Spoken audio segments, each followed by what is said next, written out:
নাটক অ্যারিস্টোকেট ভিখারি। সারাদিন এত কাজ করা যায় আর পারা যায়, আর মাইনে দেওয়ার বেলা এই কটা টাকা সারাদিন কাজ করিয়ে যায়। ও পারা যায় না।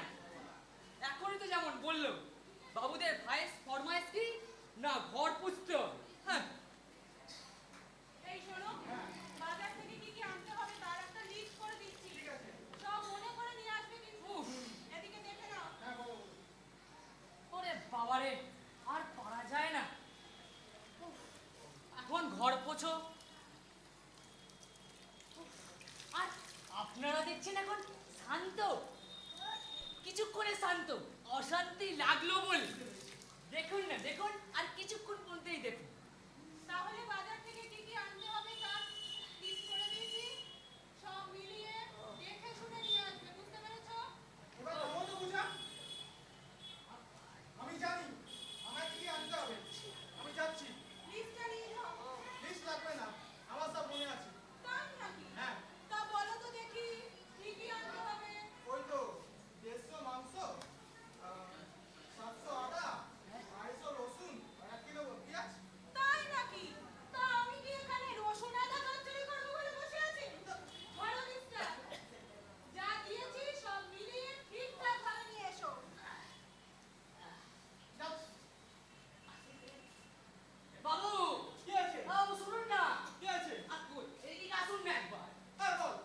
বাবু আপনি কি অফিসে যাচ্ছেন? অফিস থেকে আসবার সময় কি বাজারটা নিয়ে আসবেন নাকি? আরে দাদা, আজ তো রোববার, আজ কিসে অফিস? আচ্ছা বাবু, মা কোনটা জানে যে আজ রোববার, কিন্তু আপনি কোনো ব্যাগ নেননি, না যাচ্ছেন অফিসে না যাচ্ছেন বাজারে, কিছুই বোঝা যাচ্ছে না।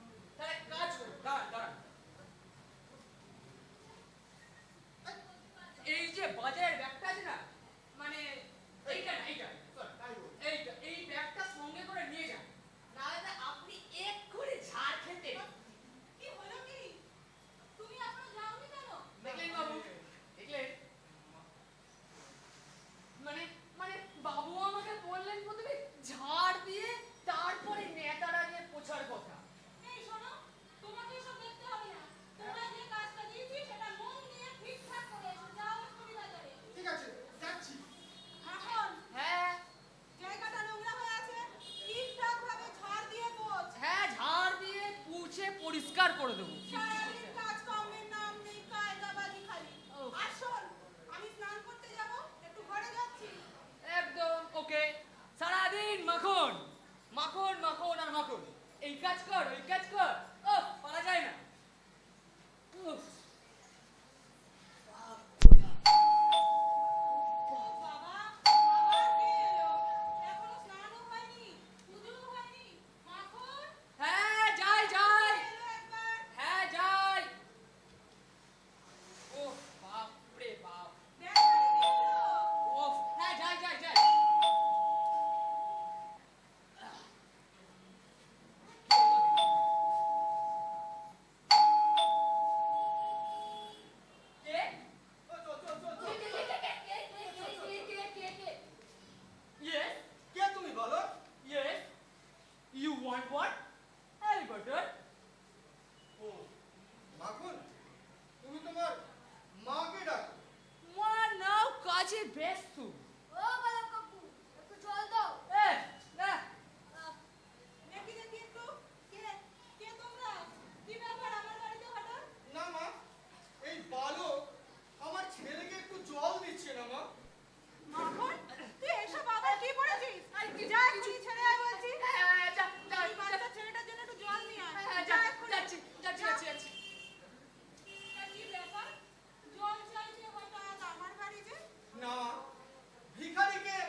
আমাদের পুরো এদিক জায়গায় ঘেরে দেবে। আরে বালক, মুখ্য তুই মুখ্য। শুধু কি পেট ভরলেই ভিক্ষার প্রয়োজনীয়তা মেটে? হ্যাঁ, ভবিষ্যতের জন্য সঞ্চয় করতে হবে না? তাছাড়া আমার হাত খরচের টাকাও তো লাগে নাকি? এই চুপ পিছকে। এই শোনো, এ কে কেলেঙ্কারি হ্যাঁ? এখন সঞ্চয় করতেও তোমাদের পরের টাকা লাগে? কাউকে পর ভাবতে নেই মা জননী, কাউকে পর ভাবতে নেই। তাছাড়া শ্রী শ্রী সারদা মাও বলে গেছেন, কেউ পর নয়, সমস্ত জগৎ তোমার। ওরে বাবা, এমন জ্ঞানপাপী ভিখিরি আমি জন্মে দেখিনি। মা, আমি তো বল তো করিনি মা, আমি তো চেয়ে নিচ্ছি মা। আপনি রাগ করছেন কেন? তা রাগ করবে না হ্যাঁ? এমন একটা হট্টাকট্টা স্বাস্থ্য তোমার, চেয়ে খাবে কেন হ্যাঁ? উপার্জন করে খেতে পারো না?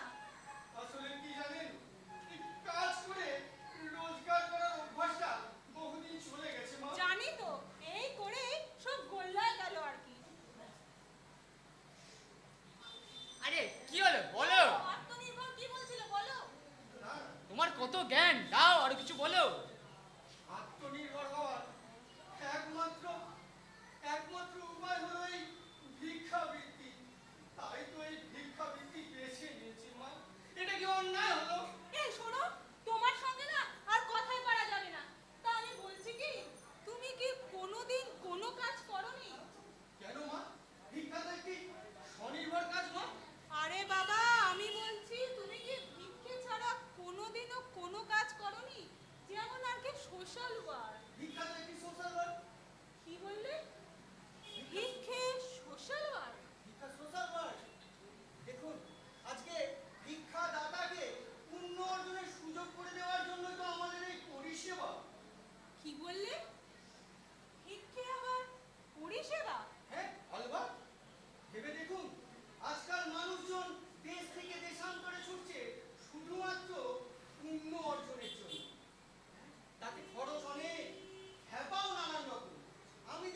আমি তাদের ওই ট্রাভেলিং এক্সপেন্সেস বাঁচিয়ে ফোকটে পুণ্য অর্জনের সুযোগ করে দিচ্ছি। তাও তো বটে, এই ব্যাপারটা তো আমি ভেবে দেখিনি। আর ভেবে ভেবে সময় নষ্ট করবেন না মা জননী। সামান্য 10টা টাকা ভিক্ষা দিন। ভিক্ষা সম্পর্কে এই জানকারি, তার কনসালটেন্সি ফিস, এটা দেবেন না মা। এই শোনো, আমি তো তোমার সাথে কনসাল্টও করতে চাইনি। নাই বা গেলেন, কিন্তু কারু কারু রুজির পথে কাঁটা হবেন না মা। ও, তা এত বড় জ্ঞান যখন, তা তোমাকে ওই ভিক্ষাবৃত্তির কনসালটেন্ট হতে কে বলেছিল হ্যাঁ? আসলে আসলে আত্মোন্নতির একমাত্র উপায় হলো এই ভিক্ষাবৃত্তি। ও, জ্বালিয়ে মারলো সকাল সকাল। এই নাও, 500 টাকা নাও, নিয়ে বিদায় হও। দাঁড়াও, ধরো। এই মাগো, এই মাগো, হ্যাঁ যাই বাবু বলেন। এই ব্যাগটা দাও। আচ্ছা, চা নিয়ে আয়। ও এই কে এটা? ও আমি এক চা খাবো না। এটা কে? ভিখিরি আবার কে? ছি, মা। অসময়ে এসেছে। ছি, এভাবে বলবেন না। আমি হলাম কনসালটেন্ট ভিকি। যেমন আপনারা এই ফ্ল্যাটে থাকেন, মানে ওই অ্যারোস্টোকেট বসতি। এই যা টাকা দে বাবা, এইভাবে নারায়ণকে বলবেন না বাবা, এইভাবে নারায়ণকে বলবেন না। এরপরে মাকে কিন্তু কনসালটেন্সি ফিস বাবদ আরো 20 টাকা বেশি দিতে হবে। বেশ বেশ, তোমার হাত থেকে রেহাই পাওয়ার জন্য না আরো 20 টাকা আমি বেশি দিচ্ছি। ধরো। ধন্যবাদ মা জননী। এ হলো আপনাদের আশীর্বাদ। এ হলো আপনাদের আশীর্বাদ। অনেক হয়েছে, আশীর্বাদ নিয়ে বিদায় হও। মা, এই আপনাদের দয়া মায়ার জন্যই তো আমাদের আজকাল এই বারবারণ। এইভাবে চিরবিদায় দেবেন না মা জননী। আসি। যাও। এই, যা, যাও, যা, যাও, এই যাও। বাবা, এই চো বাবা। আরে বাবা, তুই যাকে তাকে ঘরে আলো করিস কেন? আমি জানবো কি করে আচমকা তো খেয়াল রাখবি না? এই তো ঠিক আছে, ঠিক আছে। বলে তো কিছু হবে না। তুমি ঘরে চলো তো। চলো। চলো, চলো। এই দেখলে মাখন কিছু করেনি, মাখন এটা কর। তাছাড়াও এই ভিখিরিদের দেখলে এদের কত বাড়বাড়ন্ত, আর আমাদের মতো চাকরদের দেখুন মাইনে অল্প দেয় আর কত কাজ করিয়ে নেয়। আর এবার থেকে আমিও ভাবছি তাহলে এসব কাজ বাজ ছেড়ে দেবো, ছেড়ে দিয়ে ভিক্ষে বৃত্তি আরম্ভ করবো।